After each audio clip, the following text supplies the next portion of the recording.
अस्सलाम वालेकुम। क्या कोई शख्स ज़बान से मुसलमान होने का दावा करे मगर अल्लाह की नज़र में वो मुनाफिक हो? सूरह अन-निसा की रुकू 9 में अल्लाह ताला ने ईमान की एक ऐसी वाज़ेह शर्त रख दी जिसके बिना अल्लाह की कसम कोई शख्स ईमान वाला हो ही नहीं सकता। बिस्मिल्लाहिर्रहमानिर्रहीम।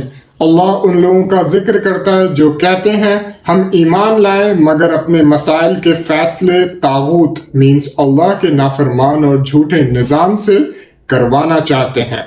इस पर अल्लाह ने एक हिला देने वाली आयत नाजिल की, फला व रब्बिका ला युमिनून मीन्स तुम्हारे रब की कसम ये लोग तब तक मोमिन नहीं हो सकते जब तक अपने आपस के झगड़ों में आप नबी सल्लल्लाहु अलैहि वसल्लम को अपना हाकिम मीन्स जज ना मान लें।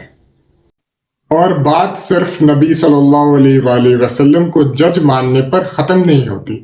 अल्लाह आगे फरमाता है, फिर जो फैसला आप नबी सल्लल्लाहु अलैहि वसल्लम कर दें उस पर अपने दिलों में ज़रा सी भी तंगी मीन्स हेजिटेशन या फिर दुख महसूस ना करें बल्कि उसे खुशी से मुकम्मल तौर पर तस्लीम कर लें।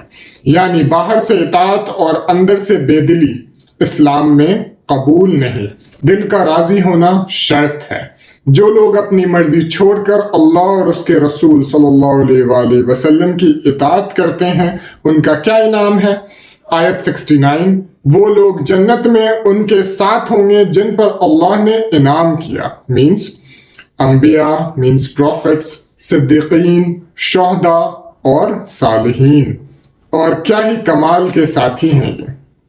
लेसन, जिंदगी के हर झगड़े का हल नबी सल्लल्लाहु अलैहि वसल्लम की सुन्नत में तलाश करें, आपको जन्नत की सबसे वीआईपी कंपनी मिलेगी।